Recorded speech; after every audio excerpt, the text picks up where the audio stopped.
Hello, everyone. Thank you so much for joining us. We are now on the 10th FreeFuse Session Interview. I today have the pleasure of interviewing Mark Anderson of Anderson Investigative Associates. Mark has a history as an interviewer for the FBI and the DOJ. And today's discussion is really centered around utilizing some of the tactics and strategies to not only, of course, interview folks, but to actually apply some of those things in sort of everyday business operations. And so I am really excited to be able to present this information to you and look forward to having a really awesome conversation today. So Mark, it's great to have you here, and would love to hear a little bit more from you and any kind of background that you'd like to share with the folks who are listening to today's show. Okay. Hey, Mike, thank you very much for having me. I appreciate it. And I hope we can make a difference in some of the people that listen to your and watch your podcast here, that some of this information, they can take it and put it where it needs to be in their lives. And we will talk about all the places this stuff can fit in. Yeah, I've been doing this for way too long at this point. I think in over 40 years of doing investigations and interviewing. And we've been doing it for a whole bunch of different people, and now I just instruct it. So I worked for the FBI for several years, worked for the Department of Justice, had a run in the private sector as a director of security, and also worked in the state agency as a state deputy state inspector general. So I've kind of been around doing this stuff all over. Worked in the Nuclear Regulatory Commission, which was looking at nuclear power plants and nuclear medicine. So I've had a lot of diverging areas of interviewing. And in the stuff I'm going to talk to you about today, I use across the board, whether it's with in a terrorism case, whether it's with informants, whether it's white collar crime, whether it's job interviewing. I would use the same type of interviewing based on experience and based on research and based on what we know. Yeah, and I feel like all of this information is exciting. And, I think a lot of people, they go into the interview process, whether you're interviewing a prospective new employee or even what would maybe not traditionally be an interview, but would be a sales discovery call. I feel like there's fantastic tactics in all of those places that you probably can help people level up and grow from where they're at today. So one of the questions that I was curious about, right, was, when you've done these interviews in the past, right, and maybe we can start with maybe some of the stuff that you were doing with the government agencies. When you were approaching those, how did you actually prepare for, something that was so high stakes, right? Because I feel like, I think this is a sports adage we hear all the time. When you fail to prepare, you prepare to fail. So I'm curious if you have some really good strategies for how we might, sort of preempt preparing and how we can, sort of build ourselves up for success right when we get there. Fantastic point. Hits on a huge point in the area of interviewing I talk about all the time. And to add to your sports analogy on that one, I'll give you a political one. Dwight Eisenhower said, plans are useless, but planning is indispensable. And really the issue of planning is a huge issue in interviewing. For a matter of fact, recent research that's been done in the area of interviewing shows that less than 1 in 10 interviews have adequate planning associated with them, which is a dismal amount. And you ask from my own perspective. Well, my own perspective, I've done major planning for interviews, and I've gone in and winged them. I talk about winging interviews all the time. And usually the results were commensurate with the investment up front. So you can't expect to get a lot out of something you haven't planned for the engagement. And that's whether it's a high stakes interview in a criminal investigation, or that's in a job interview, or that's in a sales call. If you haven't planned for the person you're talking to, how are you going to talk to that person? Your most effective communication is with the people that you are close to, that you know, that you have intimate knowledge of, that you can have that important discussion with. Well, if we don't know the person we're talking to, how do we do that? So what do we do in the area of planning? Well, number one, we have to know our material. If it's a sales call, you got to know what you're selling, and most likely you know that. But the question is, how much have you invested in knowing who that person is that you're going to call and talk to? So in my case, I might know the criminal violation, I might know all the substance in my case file, but if I haven't done research on who I'm going to sit down with, how am I going to identify their Achilles heel? How am I going to identify where they have shortcomings, where they have needs? All of that stuff goes into being ready for it. So same thing for a job interview. I got to know who I'm talking to. They say on the issue of deception, you can't know if somebody is lying until you can't know what somebody looks like when they're lying until you know what they look like when they're telling the truth. So we have to know that person. That's why in our own lives, if we have a significant other or children, we kind of know when they're not being completely honest with us because of the way they look. Well, we have to kind of get to that point, even if it's someone we never met before. Does that make sense? Makes a ton of sense. And you know what's so fascinating about that is, I think a lot of people talk about that in terms of having a baseline about somebody, right? Mm-hmm. They talk about, you need to have some kind of baseline of, ability to compare. This is when they're, telling the truth, and this is when they're, giving you factual information, and this is when they're absolutely not. And in fact, there's actually work that I've been really enamored with from, one of these subject matter experts. His name's Paul Ekman. And I don't know, I'm sure you're familiar with his work, but the whole idea of micro expressions. And, you're right. Like, if you don't have the baseline, how are you supposed to know if they have those micro expressions? So do you have maybe for somebody who perhaps is interviewing someone, or maybe is even taking or meeting someone for the first time, maybe not just in an interview setting, but through a customer discovery call, do you have an idea of how maybe someone could quickly sort of analyze that baseline to figure out, oh, this is sort of what the baseline is, and now I can figure out if they're maybe not being forthcoming with information, or maybe sometimes in the case of sales, not actually telling you up front, hey, I'm not actually interested in this, but not really telling you that during the call. Right. That question was much easier than the answer. There's not really a quick way. Some people are much more revealing than other people, so it's easier to pick up on that. But there's things that we need to look for. And you talk about Ekman and the issue of microfacial expressions. That issue of baselining, which he talks about, applies across the board for both nonverbal and verbal behaviors. So we want to listen to what the person is saying. We're actually much more effective at detecting deception via verbal indicators than we are at nonverbals. Nonverbals, there's a lot of study on that. It would take hours to go into all that. I'm going to pay attention to nonverbals as they relate to verbal behavior. So, what is the person actually saying? So how do we establish that baseline? Well, probably the quickest way is try to find issues of commonality. Some common things that you and the person you're talking to believe in, support, are interested by, and have a discussion about those, because those, you have some knowledge of what the subject matter is. So you're going to know if that person is being legitimate with you about that. And you're going to know what they look like when they're discussing something that's low stress and something that they have knowledge of. So there's a confidence factor there that you're going to pick up who they really are.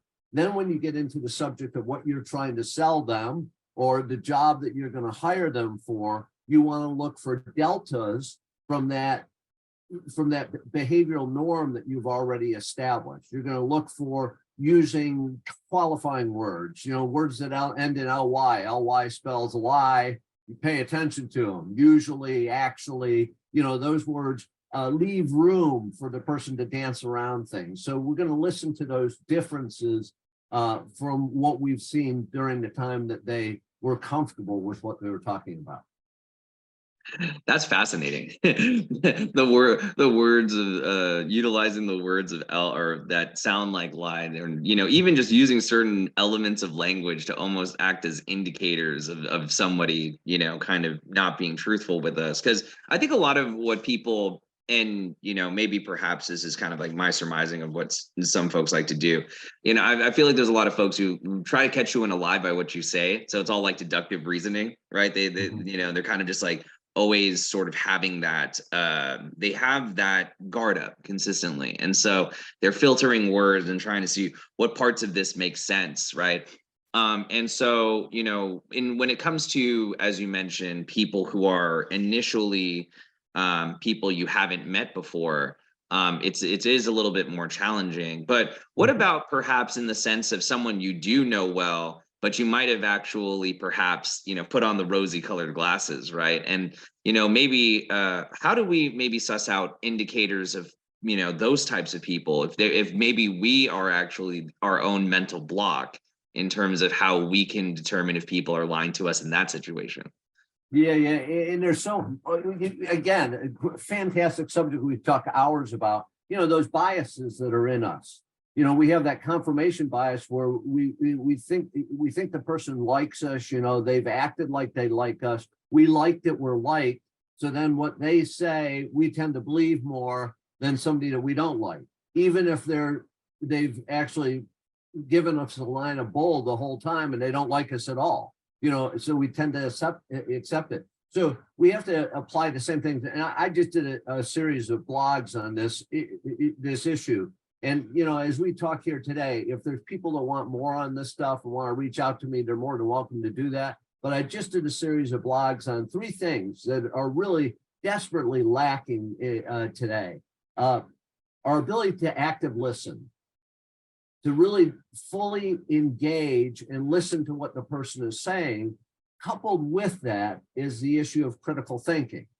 Are we thinking through what the person is saying in terms of all the evidence? Does this make sense? Is this in line with the truth, that we believe exists? Because we can be wrong about that too. And then the third part of that is ensuring understanding. People say things a lot of times that we think they're saying this and they're actually saying this. Are we ensuring that we're hearing what that person is actually saying? And that can be used in so many places because we have certain biases to the way life is. So if the person said that, it must mean this. Well, it doesn't necessarily mean that to them. So we have to employ those 3 steps all the time in the communications we're having, whether it's with that person we don't know that well, or whether it's with that person that we know well and we have those predetermined feelings for. Yeah, absolutely. And I like how you led with active listening, right? Because there's actually, I feel like there's a lot of people who think they actively listen, but really what they do is what they're really doing is they're listening to you, but really like bottling up a response. So they're not really like actively listening. It's that you're waiting to, you're waiting to respond directly to the person with something that you feel like is profound or something that you need to say. So in reality, you were never actively listening. You were more like you caught a few words and you needed to get over to your next point. So one of the things that I think is really helpful for people is there a way for somebody to become aware that they might not be actively listening, maybe as well as they possibly could? Do you think that there's almost like, and I know that you have a lot of resources, so maybe, I'll also put some of those resources in the post that we put up about this later, but are there, resources or thought processes that someone should go through to say, oh, I can temperature check myself. I'm not actually actively listening very well, Yeah. Well, throw myself under the bus. I can always active listen better. So I think this is one of those areas where we never do it optimally because of who we are as people. Because I know I have biases, but I have to keep those biases in line, especially when I'm in the professional realm of interviewing or whatever. So I know I have those, I have to keep those in line. I know that I can be distracted, so I have to minimize those distractions. I know I have the potential not to be a good active listener, So I need to maximize those things. So I don't think anybody should sit back and say, man, I am awesome at active listening. I don't even need to think about this, because in general, we're not, exactly for the reason you said, Mike, which is a lot of times we're thinking about what's coming out of our pie hole next, instead of listening to what the person's saying to us. And if we listen first, then what would come out of our pie hole might be more effective at resolving a situation instead of escalating the situation. So I think there's several things we need to do. Number one, avoid this. For sure, this is getting worse for the reason of this right here. You know, the texting, the electronics, everything else, our attention span is apparently, according to research, about as long as a goldfish at this point in time, which is pretty sad. So given the society that we're in, we know we have to slow it down a little when we're engaged with somebody face to face, or even in an electronic situation like you and I are on. Yeah, what's funny is the goldfish statistic. I've been referencing that for a long time, right? We have the attention span of a goldfish, but apparently, so the goldfish I think has something like 6 seconds, right? I've seen that graph like a while. Apparently, someone told me the other day that it's 960 milliseconds. Oh, is that right? It's even lower than that now. And they were saying that since it's 960 milliseconds, and it's because of scrolling, right? It's because of endless feeds where you have like tons of information. It's like that, sort of dopamine hit to your brain.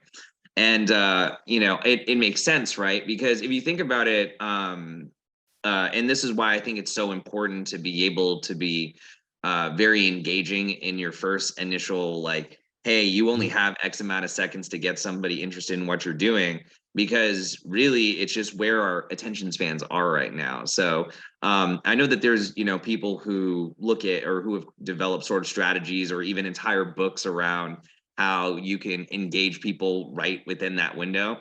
And I think that also is part of that whole active, it really is part of the active listening problem. You get one word and then your brain turns off and you start thinking about other things. So you might get pockets and pieces. And what I found is, what's really interesting is, I think that has contributed to more misunderstandings, not even at just the interview level, but more misunderstandings between folks that I've seen.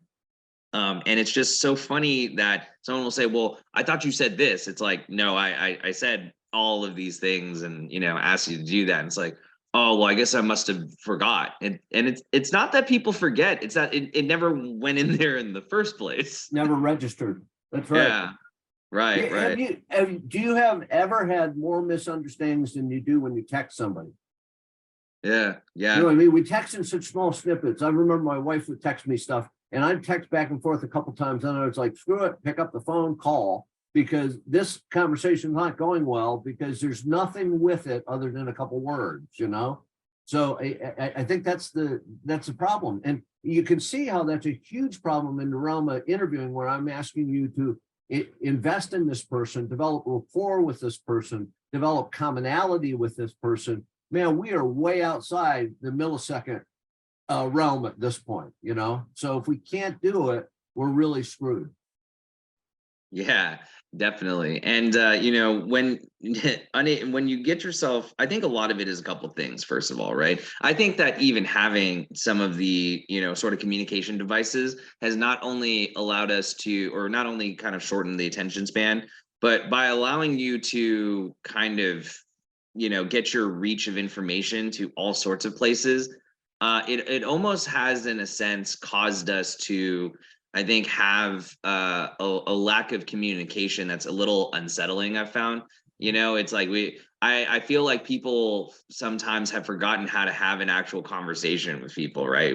We talk in little snippets right now, like you said. And I think that even at an organizational level, we sometimes forget to like actually have a meaningful conversation with somebody beyond the point of, hey, this is what I need done, and I'm guilty of this myself, like, obviously in the role that I have for our company, but, there's a lack of sometimes that. And I think it's a combination of technology we use, It's also in a sense remote work. And so, while there are benefits to having all of these things, there are like significant, drawbacks as well that we've as human beings adapted to and become accustomed to. But now they cause problems like, not being able to actively listen, not being able to, really engage with people in a more meaningful way.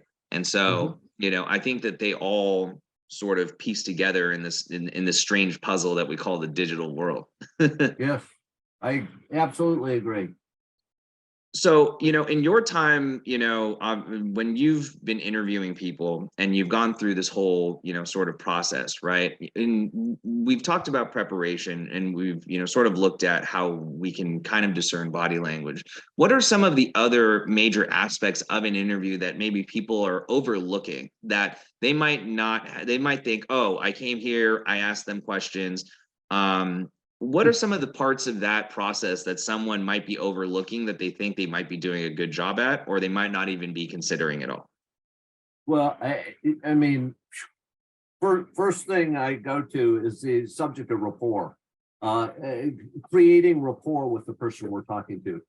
If I ask people in the class, how are you at creating rapport? I get a lot of people that say I'm really good at it. And then we get into a practical exercise and I see that they are really not good at it. There's this concept that I'm good at it and we're not good at it. Statistics to back it up. Again, with regard to the one I gave you on planning, it's very similar. 1 in 10 interviews have adequate rapport. Why don't we do rapport now? Well, we're back to what you were just talking about, Mike. This is the electronic age and we got to get things done quick. So we're not going to spend time. We're going to spend a couple minutes and decide that we've established rapport.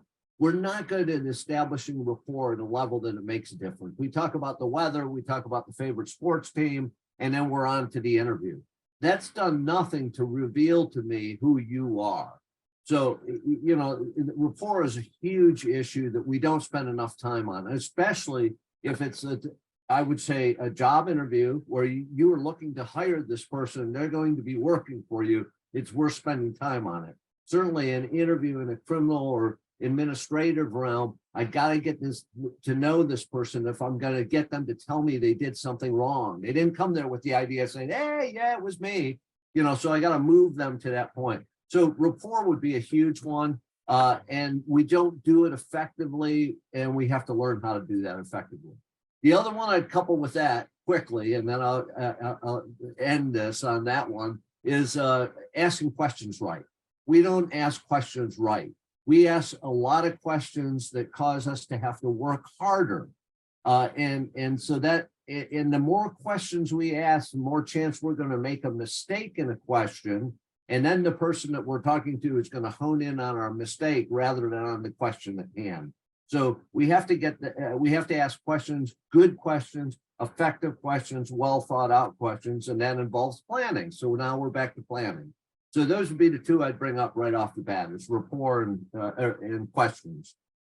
Those are both fantastic because I think number one, just the idea of wouldn't our lives be easier, or I guess like wouldn't the lives of people who are, obviously interviewing folks who have done, maybe not so great things, and just having them say, yes, I did it. It was me. Now, of course, some people do admit to doing things like, right after the fact, but just the thought of, oh yeah, hey, I did it.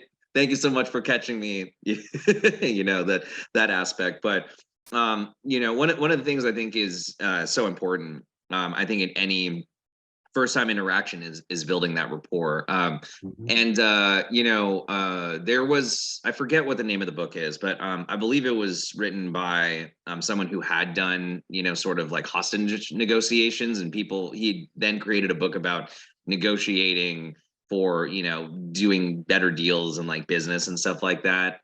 Never Split the Difference, if you're familiar with the author of that. I forget the guy's name.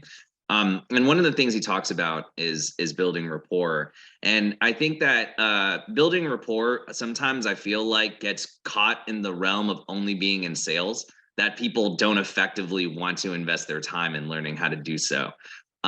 Or you have the opposite problem where, sometimes in my case, like I I've learned to, or not learned, I guess, but I kind of like naturally am inclined to like want to sort of build meaningful relationships with people. And so what what inevitably happens is sometimes I met people for the first time and they share a lot more information with me than I would even expect, which is fine. I mean, I'm happy to be open with people and have them be open with me. But sometimes I'll hear things like, "Oh, wow, like I've never told that to somebody who I've met like for the first time," and I'm like, oh, okay, great. And so I think that, sometimes it's a natural thing to build rapport and be good at it. But I also think that sometimes people think that they're so much better at it than they really are. And they inevitably overlook that. So I'm glad you said that, especially. But the second point that I think the second point is also equally as important: the asking of questions. And I think that there's another old adage that people say the quality of your life is as good as the quality of the questions that you ask yourself and others. Right. And so I think that in the question formation process, I feel like we sometimes don't really dig deep enough to actually ask really good questions. So I'd love to just kind of like, sort of ruminate on that point there. Where do you feel like we could, folks could really make some actionable steps towards, number one, seeing if they're asking the right questions, but number two, how do you actually go about formulating those in a way that's most effective? Okay. I can give you a pretty easy one on that. And this is something you could change in your life pretty quick if you want to. Let me say this about that as I start here, and I can still hear my dad say this to me. Hey, Mark, it's not what you say, it's how you say it. He said that to me a lot in my life, and it's really true. So some of the things I'm going to suggest to you, if you say it the wrong way, it sounds kind of rude.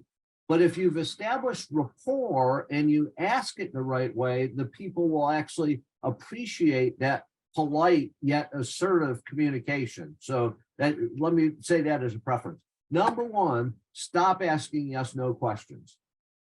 We ask yes/no questions because it falls into a realm of what's called polite speak. It's the way that we were brought up. It's the way that we were raised in most cases. And so we ask polite speak questions. So we'll just use a simple example. Did you see the license plate? That would be the first question. That answer, you're going to get an answer which is going to be one or two things, yes or no. Yes, your next question is going to be what? What was the license plate? So we've asked a question that actually has no value to get to the second question. If the answer is no, you might get the no because the person doesn't want to get involved. So they just say no because they don't want to get involved in it. And now they know they're done because you're not going to ask the next question. So what we do is just ask the second question first. Hey, what was the license plate?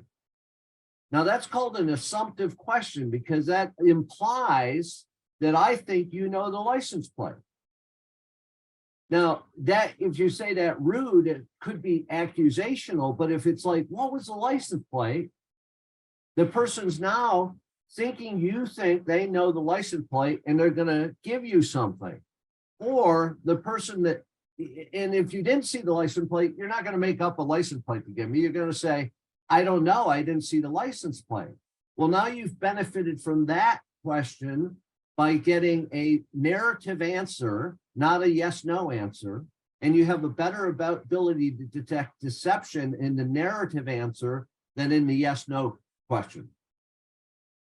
So I'll give you another example. I used to pick my son up. I was still doing this stuff back then, working. I'd pick him up from middle school.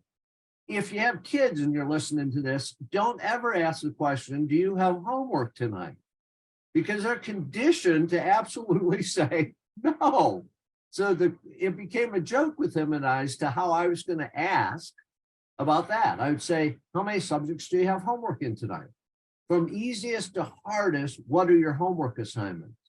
Tell me which teachers gave you homework assignments tonight, because all of those would require my son, the one that said absolutely all the time with VLY, it would cause him to have to come up with a narrative answer.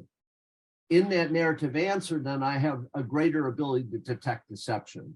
So there's benefits to why we want to ask questions differently. So what is the clue for people to listen to? If you ask yes, no questions, as one starts out of your mouth, and I still catch myself doing this. So, I've been doing it 40 years. I still catch myself doing it. If the question starts out of your mouth and you're like, wait, the answer is yes, no to this, step back and say, how do I phrase this that's going to create a narrative answer? And if you do that for 30 days, you'll stop asking questions the same way. And if you think I'm saying just do this in your work environment, do it across the board. Be consistent throughout your life. Number one, it'll increase understanding with the people that you love and care about the most. It'll make you more effective at work. You'll find out more information when you're at restaurants and stores and all the rest. I mean, if you ask people at a restaurant, is the meatloaf good? They're not going to look at you and say, oh, no. But if you ask the question, what are most people ordering tonight? If you were eating here tonight, what would you get? You're going to get more information for your life. And as you said by your quote, the quality of your life goes up. What's hilarious about this is that, a while back, someone taught me this whole idea of if you want to get better answers, stop asking questions that can be answered in one word. And, in the same vein of don't stop asking yes, no questions, right? Like, he basically said something similar along those lines. Yeah. And it's part of this whole process of trying to figure out all of the communication elements, because if you're spending a lot of your time just asking these simple questions, for example, and this is less of a sort of interfacial thing like an interview and more even like a survey that you do online. The quality of your data is bad if you literally just ask them yes or no, because if you think about it, it's a 50-50. You've really not gathered anything. So funny enough, that's why people I think now do the what's the word? Strongly agree, disagree, strongly disagree, and like neutral. Because even the littlest bit of data gives you just that much more signal. But in the case of where you're actually interfacing with people, why would you want to have a communication where you literally only can gather like 2 data points about what they were talking about? So it just makes so much sense what you're saying. And it's easy to do. So, I don't want you to struggle. And you say, yeah, but I got a lot of other stuff to do. I can't do that. I'm telling you, I'm not a rocket scientist here. You do this for 30 days, it'll change the way you go about your business. And it'll improve the way you go about your business. And you won't even have to think about it anymore. Yeah, and in fact, actually, maybe what we should do is institute for those, for those of you who, want to take in some of the information that we're sharing here, maybe what I'll challenge you to do is a 30-day challenge. Whenever you take a moment to listen to this, you should take a 30-day challenge where you will actually take some of these strategies and tactics and catch yourself not asking, or catch yourself asking yes, no questions. So you actually ask less of them so you can gather more information from people, whether it's, a sales call, whether it's someone you're interviewing or hiring, or whether it's your internal staff. Just even being able to get that little extra information, and I'll give an example as well. The example of the, like maybe department leader or the organization leader who's actually thinking that everything is going great. So they're like, hey, how, is everything going great, guys? That's a yes, no question, right? And so if they keep saying yes, right, and they're like, oh, well, good, I can go on vacation, everything is good, no problem. And then, things start to, break, so to speak, in the background. And it's like, how could I've never, figured this out? What were the telltale signs? Well, you didn't actually ask any questions that were relevant or useful. You were just asking yes or no questions. So people kept telling you things were great. However, it could have been like, well, things are great, but on the horizon, I see something, to be a problem, or, how might we improve what we're doing right now? And then you find that you actually can't grow because you've literally just been asking those same questions over and over again about yes, no, and they haven't been relevant. So I think that this is something that can really transform the way that people communicate with their staff, with other people, and most importantly, will improve the quality of their life. Right. And I think you're right. The boss situation, he gets the yes answer, which is confirmation bias. He wants to think things are going good. So they all said it's good.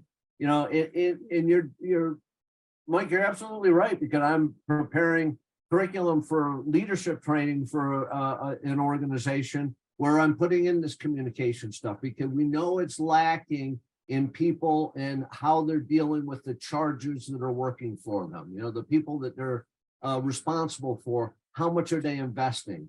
How much are they getting back given the investment they put up front? You know, we want stuff back, that one-way street on loyalty, but we don't want to give out. Well, we got to give out first. So yeah, you're right. It applies across the board in the leadership and management realm as well. Absolutely, absolutely. And you know, I know that we're coming up to time here. I could talk to you about all of these things probably for an entire day, and just, you know, all of the work that you do.